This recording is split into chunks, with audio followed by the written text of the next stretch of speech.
Hey folks, this is a video all about calculations. So, you ready? We're going to talk averages, then we're going to talk about how to calculate velocity and acceleration. It's not easy, but this is what it takes.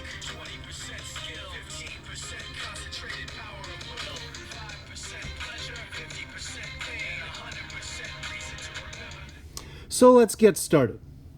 First thing you're going to need is your completed data table. Each of these cells is one test that you did, and we want to get the average of all of those tests. This is how I did it, and you can see that I was sort of precise, but there's a little bit of variation. So I'm going to take the average to get the best idea of what's in the center of my data set. To calculate an average, I'm going to add up all the different trials, trial 1 plus trial 2 plus trial 3, and I'm going to divide that sum by 3 because I took 3 trials. If I took 4 trials, I'd divide by 4. That's why I circled that 3 there, because that's what tells me what I'm dividing by. Then I need to calculate velocity. Well, I know that velocity is distance divided by time.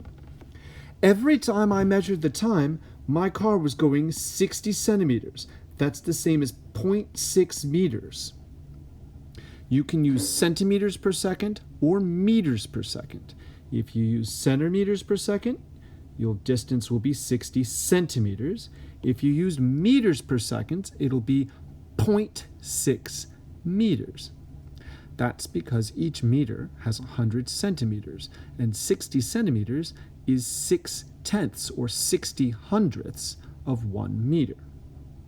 So to calculate my velocity for the force of one washer, I'm going to take my average, I'm going to take my distance, which was 0.6 meters, divided by my time, which was 1.45 seconds. I'm only using 2 digits because that's what I get on my clock.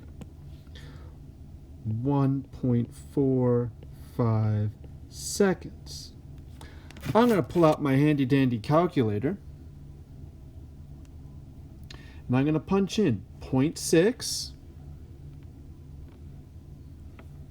divided by 1.45.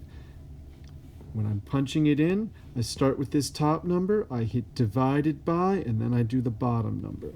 Hit equals, and I get 0.41.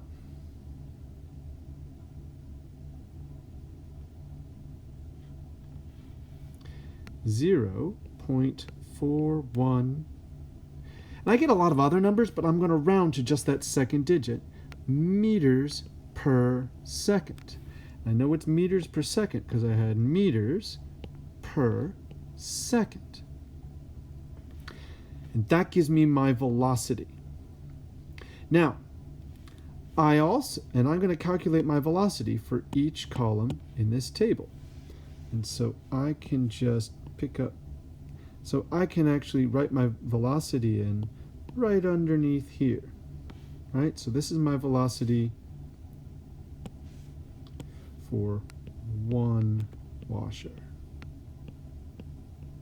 I can extend my data table and add in a velocity column. Let's calculate the acceleration for one washer. Well, we know that acceleration is the change in velocity over time.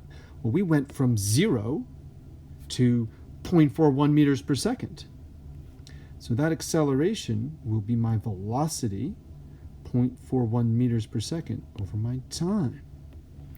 So to calculate that, I'm going to take 0.41 meters per second divided by my time again, which was that average time, 1.45 seconds.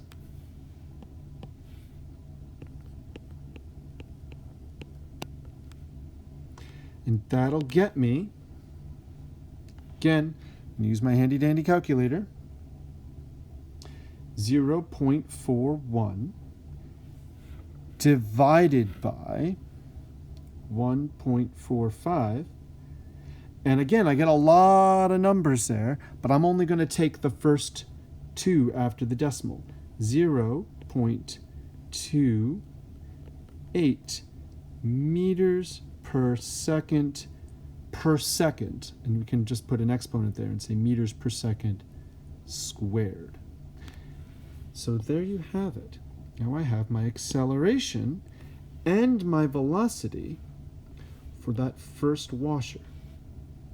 And I can just add in a velocity line and an acceleration line to my data table and drop those numbers in right underneath. Hope this was helpful.